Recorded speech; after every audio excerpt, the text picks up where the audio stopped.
channel. For today's video guys, ipapakita ko sa inyo kung paano magpalit ng bagong brake switch. So switch dito at saka switch dito sa Honda Beat FI na motor. Kasi ang function guys sa switch is para sa brake light dito rin at saka pang start din po ng engine. So kailangan talagang palitan para mag start uli yung engine sa pamamagitan ng dalawang brake. Hindi mo na kailangan mag kick start. Mahirap kasi pag mag kick start lalo na kung nasa traffic. So kailangan magpalit ng bago. So nabaklas ko na to kanina guys. Papakita ko lang sa inyo kung paano magtanggal nito na simple way na no need na tanggalin itong lahat ng cover. So una natin gagawin is ito. Tatanggalin natin ang cover na to. So for demonstration lang po. So tinanggal ko na yan kanina. Yung tornilyo dito sa loob. Merong dalawang tornilyo dyan. Pagkatapos hugutin natin dito. So yan. Open na natin yan. Para may access tayo dito. Meron kasi ditong guys. Yung yan. Ilagayan ng tornilyo. Yan makikita niyo dyan. Ayan.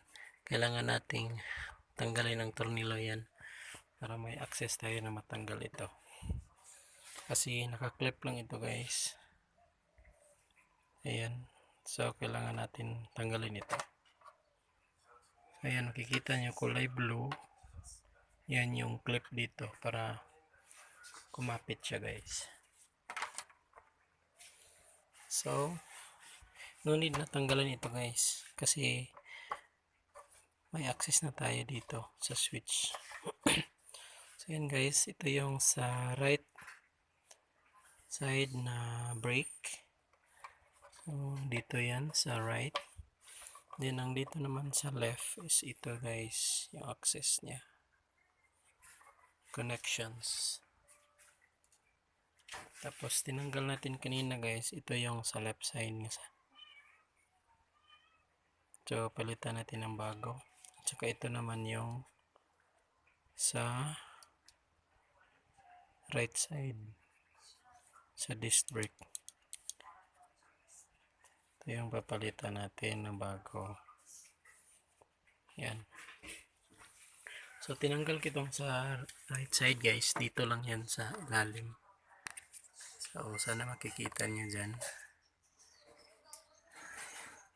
Dito lang yan nakalagay guys. Madali lang naman itong tanggalin. Dyan. Yan. Tinanggal ko lang, napakadali lang. Tapos yung isa dito lang guys.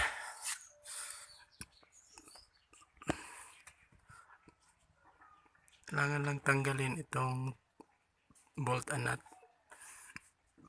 Makikita nyo dyan may nut dito. Pero tinanggal ko na kanina. So yan, tanggalin lang natin itong yung bolt. Tapos yung brake tatanggalin lang natin. So yan. So yan, may access na tayo sa butas guys. Diyan ko kinuha yung guys. Ito. Dito kasi yan nakalagay guys. Dito. So yan. Gumamit lang kayo ng pliers guys para mahugot nyo to. May butas naman dito. Kalagay siya. So yan ang ating ayusin ngayon para hindi na mahirapan pag kickstart. Ayan guys, nakabit ko na yung dalawang switch sa mga brake. So try natin i-start kung gumagana ba talaga.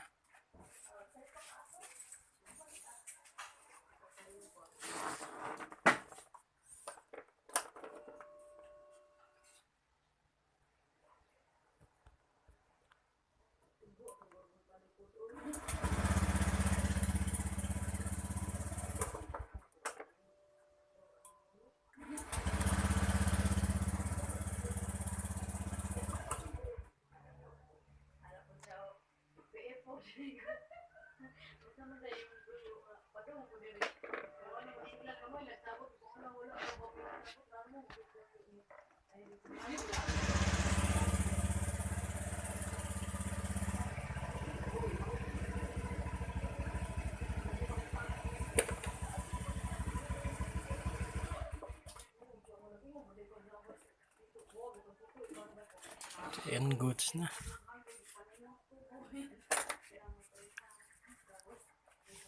Yan guys, gumagana na po. So napakadali lang talagang magkabit guys ng switch. So importante po talaga ang switch guys, kasi dalawa po ang function yan. Brake sa mga ilaw, brake light, at saka pang pa-start po ng makina. So ganun lang po guys. After nyan, ibabalik natin yung mga cover, saka cover dito.